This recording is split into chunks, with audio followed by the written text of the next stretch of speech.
यह उस स्थान पर पहुंच गए जहां पर वह एरका नाम की घास जमी थी। उस मूसल को घिस कर फेंका गया था, तो जो एरका नाम की घास जमी वहीं पर लड़ते झगड़ते पहुंच गए।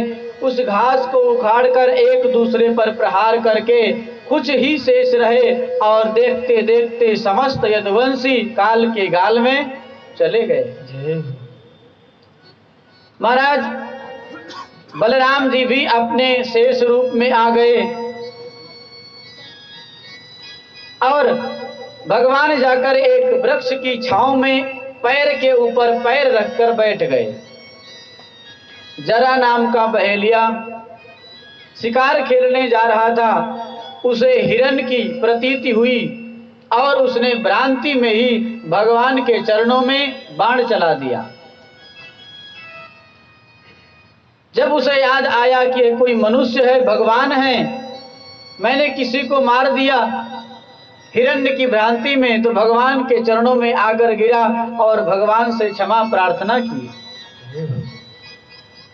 कुछ लोग उसे ही बाली का स्वरूप बताते हैं कि भगवान ने छुपकर बाली को मारा था, आज वैसे ही भगवान को भी उस जरा नाम के बहेलिये ने मारा।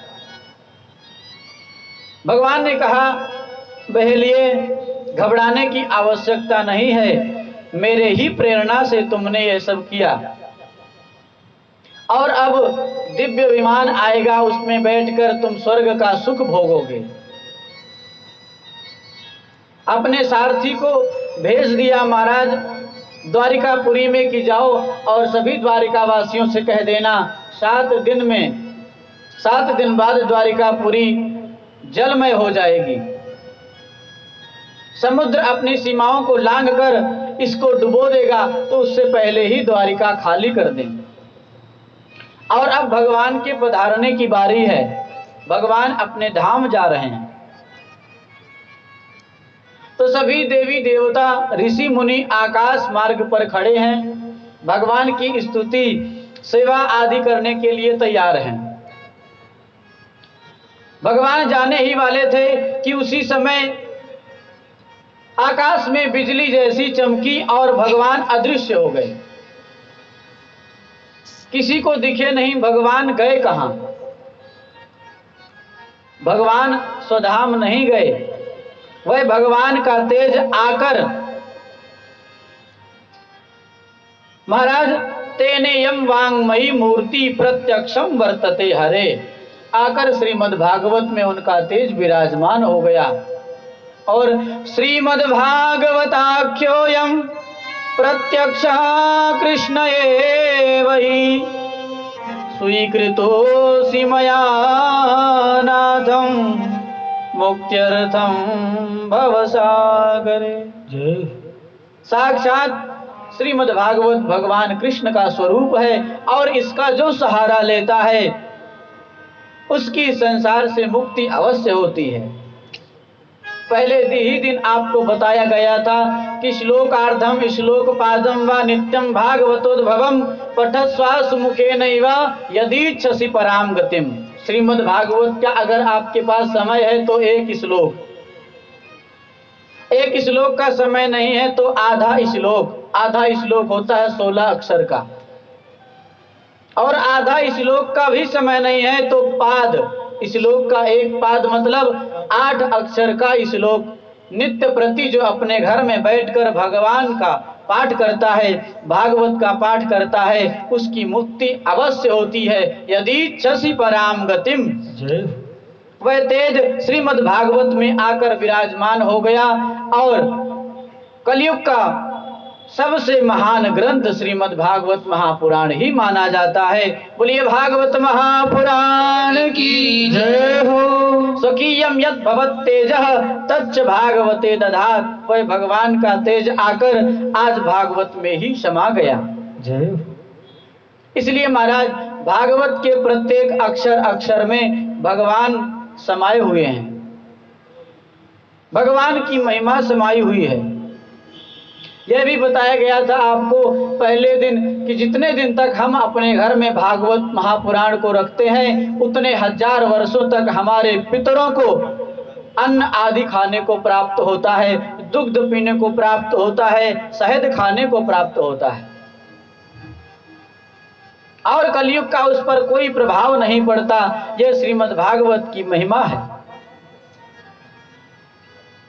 अब आगे चलकर महाराज घोर कलिकाल आ जाएगा, तो सुखदेव जी महाराज ने कलयुग में भी थोड़ी दृष्टि डाली और कहते हैं कि कलयुग में अब दिन प्रतिदिन वर्षे वर्षे क्रमात् जाता मंगलम नापि दृश्यते। जैसे जैसे वर्ष बढ़ेगा, दिन बढ़ेंगे, जो मांगलिक कार्यक्रम हो रहे हैं धीरे धीरे सब लुप्त होते जाएंगे, अधर्म फैलता जाएगा, और जैसे जैसे कलयुग अपना नव यौवन प्राप्त करेगा, जवान होता जाएगा, वैसे वैसे धर्म को नष्ट करता जाएगा।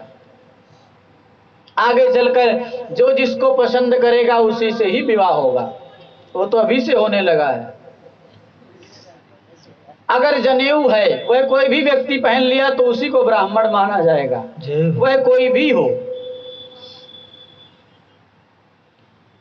अभी से अगर यह हालत है तो कलयुग की उम्र है 4,32,000 साल, और अभी 10,000 साल ही आसपास बीते होंगे।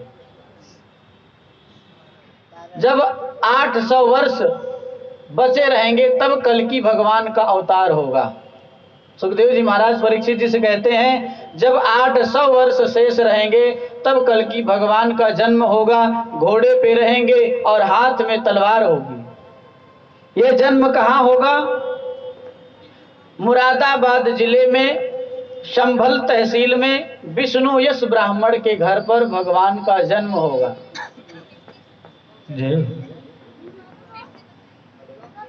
मुरादाबाद जिले में संभल नाम की तहसील में और विष्णु यश ब्राह्मण के यहाँ भगवान अवतरित होंगे, और वह अधर्मों का संहार करेंगे, अधर्मियों को नष्ट करेंगे। पुनः जहाँ से हम शालिग्राम प्राप्त करते हैं उस तीर्थ के आसपास अभी भगवान के भक्त और संत आदि तपस्या में रत हैं, वह प्रकट होंगे और धर्म की स्थापना करेंगे। वहीं से फिर सतयुग प्रारंभ हो जाएगा, और वहीं से धर्म प्रारंभ हो जाएगा, सतयुग की प्रतिष्ठा हो जाएगी, सतयुग की स्थापना हो जाएगी। अब सुखदेव जी महाराज कहते हैं, अब हमारे जाने का समय हो गया है, तो अब हम चलेंगे।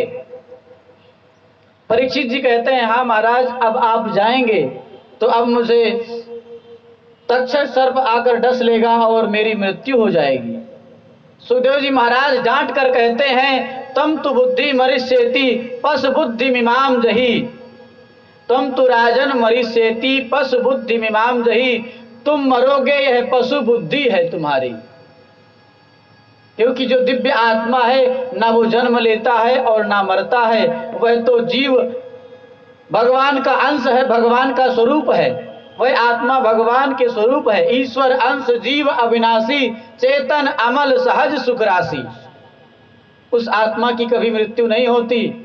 और अगर तुम ऐसा सोच रहे हो तो यह पशु बुद्धि है कि तक्षक आकर तुम्हें डसेगा, वह तो इस मिट्टी शरीर को डसेगा।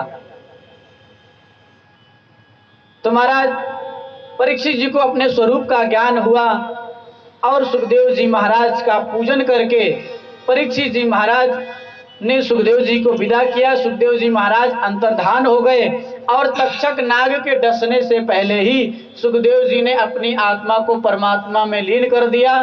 छद्म वेश धारण करके तक्षक आया और परीक्षित जी के शरीर को डस लिया, वे भस्म हो गए। यह देखकर महाराज जो परीक्षित जी के पुत्र हैं, सबसे बड़े जन्मेजय, उन्हें क्रोध आया और उन्होंने कहा कि हमारे पिताजी को नाग ने डसा है तो मैं इस संसार से नाग जाति को ही खत्म कर दूंगा। सर्पेष्टि यज्ञ कराया महाराज जन्मेजय ने, और यज्ञ कराने में जितने भी नाग हैं वह सब आकर यज्ञ कुंड में गिरने लगे। तक्षक नाग जाकर इंद्र आसन पर लिपट गया। ब्राह्मणों के द्वारा ऐसा मंत्र बुलवाया गया कि इंद्र और वह तक्षक नाग साथ में ही आके हवन कुंड में गिर जाएं। जब यह स्थिति देखी महाराज तो आस्तिक मुनि गए और आस्तिक मुनि ने जन्मेजय को समझाया। जन्मेजय को जब समझाया तब उन्होंने दुराग्रह त्याग कर फिर वह यज्ञ जो करवा रहे थे उसे समाप्त किया। तो जब भी कभी हमें सर्प का भय हो, हमें सर्प परेशान करे, तो आस्तिक मुनि का नाम लेना चाहिए, उनका जप करना चाहिए, क्योंकि आज आस्तिक मुनि के कारण ही सर्प जाति बची हुई है। तो महाराज इस प्रकार से राजा परीक्षित ने सुखदेव जी के द्वारा यह श्रीमद् भागवत कथा श्रवण की और शौनक आदि 88,000 ऋषियों को श्री सूत जी महाराज ने यह सुनाया और कहते हैं कि अब हमें आप विदा करिए, हम भी यहाँ से चलेंगे। तो सूत जी महाराज भी अब जाने की तैयारी में हैं। महाराज